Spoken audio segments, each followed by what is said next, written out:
मुख्यमंत्री पदाचा तिढा हा आज सुटण्याची शक्यता आहे। होय, दिल्लीत महायुतीच्या नेत्यांची अमित शहांसोबत एक बैठक होणार आहे आणि या बैठकीसाठी अजित पवार दिल्लीत दाखल झालेत। तर काही वेळापूर्वी देवेंद्र फडणवीस दिल्लीला रवाना झालेले आहेत। काळजीवाहू मुख्यमंत्री एकनाथ शिंदे ही संध्याकाळी दिल्लीला रवाना होतील। तिन्ही नेते अमित शहांची भेट घेणार असून या बैठकीतच मुख्यमंत्री कोण होणार हे ठरण्याची शक्यता आहे।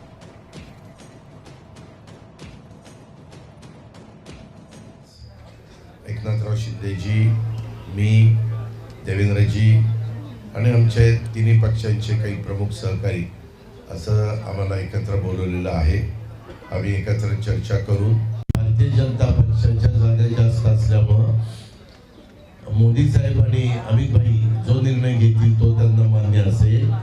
त्याच पद्धतीनं राष्ट्रवादी काँग्रेस पार्टीनं तर निकाल लागल्यानंतरच सांगितलं आमदारांची फार मोठी संख्या ही भाजपची निवडून आलेली आहे। त्याच्यावर भाजप आणि त्यांच्या पक्षाचे सगळे नेते जे ठरवतील तो मुख्यमंत्री आम्ही सगळेजण त्याला पाठिंबा देऊ। पुढची आमची जबाबदारी वाढलेली आहे आणि ती जबाबदारी वाढलेली असताना आम्ही अतिशय खेळीमेळीच्या वातावरणामध्ये ह्या पुढच्या पण खाते वाटप किंवा पालकमंत्रीपद किंवा आणखी इतर ज्या काही गोष्टी। तर प्रमोद जगताप आमचे प्रतिनिधी यावेळेस आपल्याबरोबर फोन लाईनवरून जोडले गेलेले आहेत। प्रमोद, आपण बघतोय आज ही महत्त्वाची बैठक होतीये। या बैठकीत नेमकी आज एक नाव देखील ठरेल असं देखील कळत आहे। काय अधिक माहिती? ही बैठक नेमकी किती वाजता सुरू होणार आहे? शिंदे नेमके किती वाजता दिल्लीत पोहोचतील? काय या संदर्भात माहिती? नाही, रात्री 9 वाजल्याच्या नंतर केंद्रीय गृहमंत्री अमित शहा यांच्या निवासस्थानी, दिल्लीतील जे निवासस्थान आहे कृष्ण मेनन मार्गावरील, त्या निवासस्थानी महायुतीच्या नेत्यांची बैठक जी आहे ती पार पडणार आहे आणि त्या बैठकीमध्ये महाराष्ट्राचा नवा मुख्यमंत्री कोण असेल त्या नावावरती शिक्कामोर्तब होणार आहे। राज्याचे काळजीवाहू मुख्यमंत्री एकनाथ शिंदे हे अद्यापपर्यंत मुंबईमध्ये आहेत। ते मुंबईतून दिल्लीसाठी निघालेले नाहीयेत। ते दिल्लीमध्ये आल्याच्या नंतर ही बैठक प्रामुख्याने सुरू होईल। दुसरीकडे जर बघायला गेलं तर राज्याचे माजी उपमुख्यमंत्री अजित पवार जे आहेत ते दुपारी 12 वाजता दिल्लीमध्ये पोहोचलेले आहेत।